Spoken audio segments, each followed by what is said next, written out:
Shalom, selamat pagi, selamat datang di Renungan Harian Toraya Rabu 31 Mei 2023. Sebelum masuk di Renungan Harian Toraya, mari kita berdoa. Bapa di dalam nama Tuhan Yesus, terima kasih atas pagi hari ini Tuhan, kami bisa menghirup udara segar.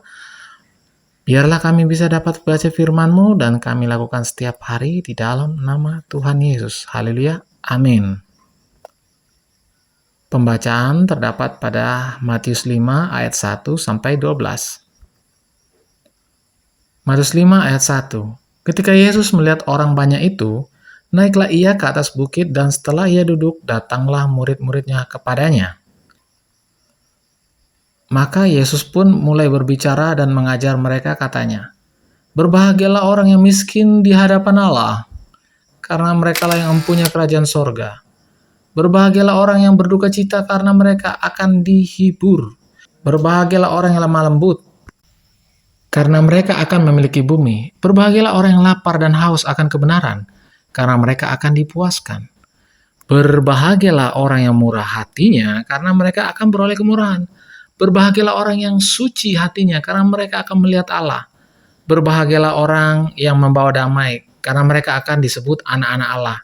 Berbahagialah orang yang dianiaya oleh sebab kebenaran, karena merekalah yang mempunyai kerajaan sorga. Berbahagialah kamu jika karena aku kamu dicela dan dianiaya, dan kepadamu difitnahkan segala yang jahat. Bersukacita dan bergembiralah, karena upahmu besar di sorga, sebab demikian juga telah dianiaya nabi-nabi yang sebelum kamu. Amin, firman Tuhan. Tema hari ini adalah berbahagialah. Kalau kita browsing di internet melalui Google, kita akan menemukan ada begitu banyak tulisan atau kutipan-kutipan tentang kebahagiaan. Baik untuk mengutip, misalnya ungkapan dari Dennis Waitley, "Happiness cannot be traveled to honest, earnest, wants, or consummate.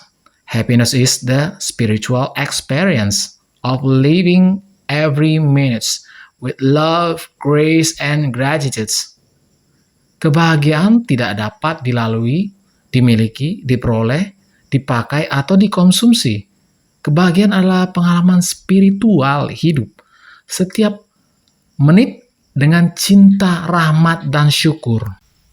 Banyaknya tulisan atau ungkapan tentang kebahagiaan menunjukkan bahwa hal yang satu ini menjadi perhatian semua orang. Dan bahwa kesadaran kita, bahwa ada kesadaran jika kita begitu mudah salah memahami apa itu kebahagiaan.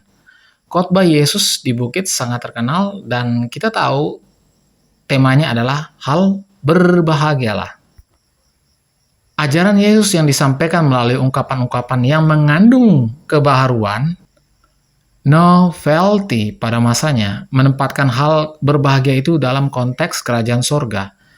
Dalam konteks kerajaan sorga yang terasa negatif, dalam pengalaman manusia pun tidak akan menghambat kebahagiaan, karena semua yang dibutuhkan manusia dipenuhi olehnya. Orang berduka akan dihibur, orang dicela dan dianiaya karena namanya adalah pewaris kerajaan sorga. Itu artinya kebahagiaan sejati adalah kebahagiaan sebagai warga kerajaan sorga.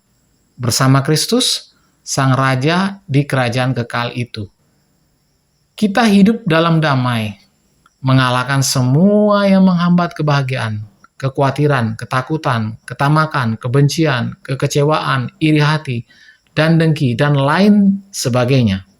Berbahagialah karena mengaminkan perkataan Kristus dan senantiasa mau berjalan bersama Dia sekarang dan selamanya. Bersukacita dan bergembiralah karena upahmu besar di sorga, ayat yang ke-12. Amin. Mari kita berdoa. Bapa di dalam nama Tuhan Yesus, terima kasih atas firman-Mu Tuhan. Biarlah firman-Mu ini tetap di hati kami dan kami lakukan setiap hari di dalam nama Tuhan Yesus. Haleluya, haleluya, amin. Selamat pagi, selamat beraktivitas, Tuhan Yesus memberkati. Amin.